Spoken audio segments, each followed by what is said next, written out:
In the world of Hollywood, what an actor says off-screen during a movie's promotion can sometimes make bigger waves than their actual performance. Today, we're going to break down a pretty detailed critique of actress Rachel Zegler to really understand how a few public statements can snowball into a massive controversy. So here's how we're going to tackle this.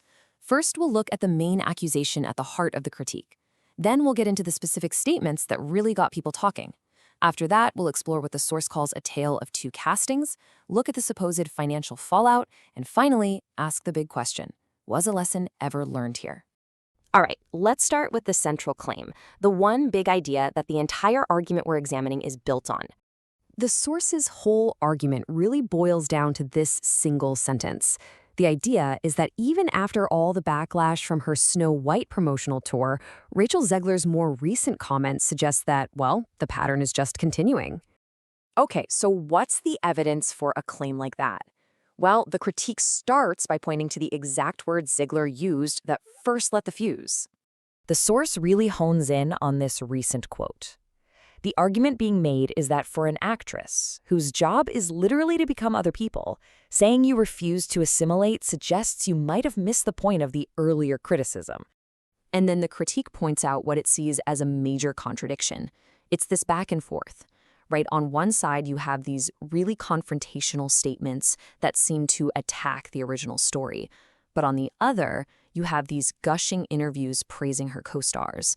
The source argues this just creates a really confusing and jarring narrative for the public. Next up, the critique shifts gears to one of its main points, what it calls out as a double standard when it comes to Zegler's views on representation in Hollywood casting. And this is where the source really lays out what it sees as the hypocrisy. For West Side Story, she talked about the importance of properly representing the people in the story.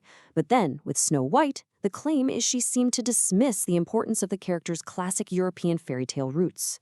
And the source digs even deeper here, pointing out that Zegler is of both Colombian and Polish descent. So for West Side Story, she really leaned into her Latin heritage, even while getting some flack for not being specifically Puerto Rican. But the commentator argues that when it came to Snow White, a European story, her Polish heritage was basically ignored. The source kind of puts a button on this whole section with this quote. The point being made is pretty blunt. You can't champion the cause of precise cultural representation for one movie and then turn around and dismiss it for another. So, okay, we've covered the statements, but the critique argues this isn't just about bad press. It's about real-world consequences. We're talking about a tangible financial impact. The source puts a huge price tag on this, alleging that her comments played a part in a $170 million box office loss for Disney. Now, it's worth noting this number is tied to Disney's broader performance, not just one single project, but that's the figure the source uses to make its point.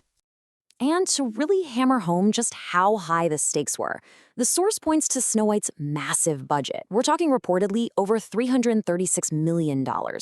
The argument is that when that much money is on the line, how the lead actor promotes the film is absolutely critical. The critique then tries to make this more personal, telling the story about a producer who supposedly had to fly across the country just to get her in line. It's all framed as a failure of professional responsibility that, according to the source, put the jobs of thousands of crew members at risk. And that brings us full circle, right back to the original thesis. After all of this, after the backlash and the alleged consequences, was anything actually learned? The commentator argues that no, not really. The claim is that in her recent interviews, Zegler frames herself as a victim of unfair backlash rather than someone who played a role in creating it.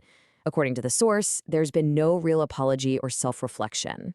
Then the source makes a really interesting comparison to another actress, Brie Larson, who also faced a lot of fan criticism.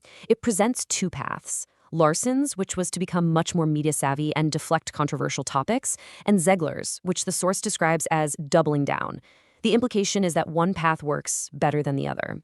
So this brings us to the critique's final takeaways, which are basically presented as a list of unheeded advice. Know your role, be consistent about representation, separate your politics from the movie's marketing, and, if all else fails, learn how to win back an audience.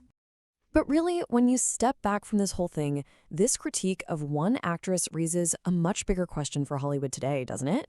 Where exactly is the line between an actor's desire to be authentic and their professional duty to a massive $100 million project?